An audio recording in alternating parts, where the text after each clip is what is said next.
Good morning, this is Melanie from Blue Diamond, and today I'm going to make a short video for you on prioritizing self-care while climbing the career ladder. So, my question for you is, do you ever feel that there's not enough time for you? Climbing the career ladder is great, it's exciting. I've been there, I've been in your shoes. There's a lot of adrenaline, there's a lot of ambition, and yet it can often leave our own self-care at the bottom of the list. And it's easy to prioritize deadlines, the people shouting loudest, the most senior people asking for things, if you're working with clients or if you're working with other stakeholders. And actually, what about you? Where do you show up in this? So, I'm going to share 4 of my favorite tips with you now. I know you haven't got a lot of time to devote on this, so these are practical tools, things that you can put into play fairly quickly. And the first one here is shifting your mindset. Now, often when we, discover self care, and whether you like that term self care or not, but we often feel it's selfish. And actually, it's not selfish at all, it's essential. This is actually about enhancing your performance. It's not a distraction. That's looking for self care, and actually shifting your mindset for that can be really, really useful. And often we talk about the balance between work and life. Actually, think about it between work and well being, and both of these are equally important to you and your success. So, the second one is that micro moments matter. Now, when we're talking about self care, it doesn't mean that we've got to take hours or a half day going to a spa.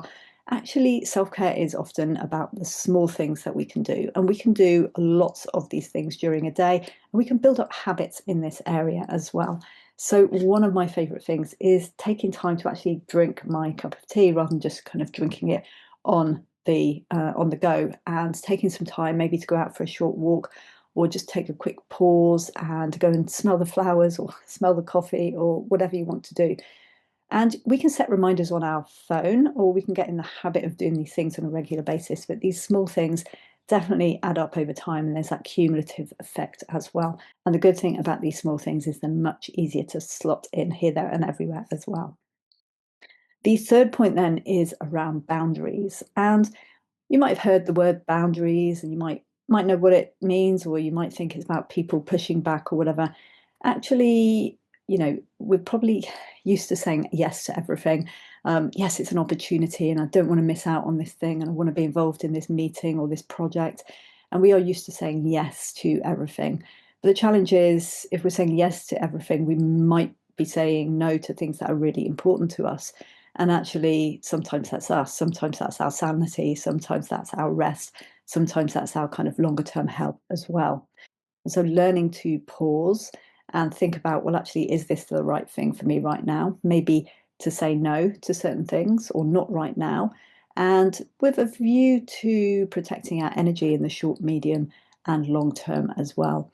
And the thing is, with boundaries, this can be interesting in terms of we can have time boundaries, in terms of, I don't work more than 10 hours a day or 8 hours a day, or how many hours in a week. It could be boundaries that we have in terms of a cutoff.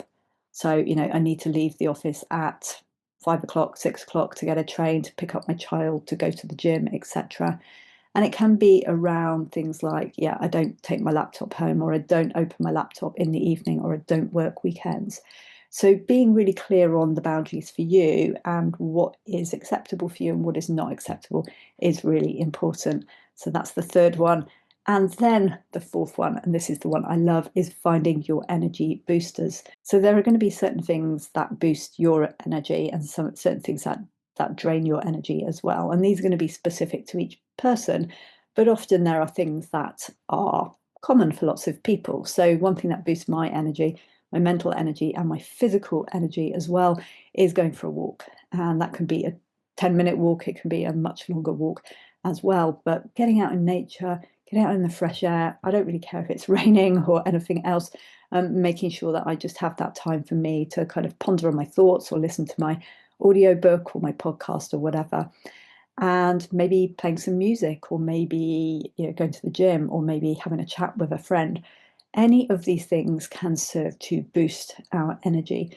Being aware of the things that drain our energy is also important. So I used to find that going into the office and sitting under an artificial light actually drained my energy. It gave me a headache, but it drained my energy as well. So looking at these things that are affecting your energy levels and putting the odds in your favor in terms of getting those energy boosters working for you. And again, you can calendarize these things, or just making sure that you get that exposure to them every now and again is important. So just to cover off those 4 points. So the first one is shifting your mindset. Self-care is not selfish. It is definitely essential. The second one, the micro moments matter. We don't need hours and hours, actually little portions of time, drinking a cup of tea, saying hi to a friend, responding to a text, things like that. This is really important. Thinking about those boundaries, what's important to you? Are these time boundaries? Are they cut-off boundaries? Are they, I'll do this, but I won't do this kind of boundaries? Thinking about those and what's important for you, and making sure you communicate them and that you honor them as well. And those energy boosters, how can you turn up the energy and turn down those energy drainers as well? So yeah, climbing the ladder is exciting, definitely. I've been there, I've been in your shoes. I know how exciting it is to achieve and get noticed and get rewarded, but actually we're the one that's climbing. And if we are putting ourselves under stress continually and not taking the time to look out for what we need, then we're going to run out of energy or stamina along the way. So my question is, what's one self-care practice that you can pick and do today? And how can you start a new habit with this as well?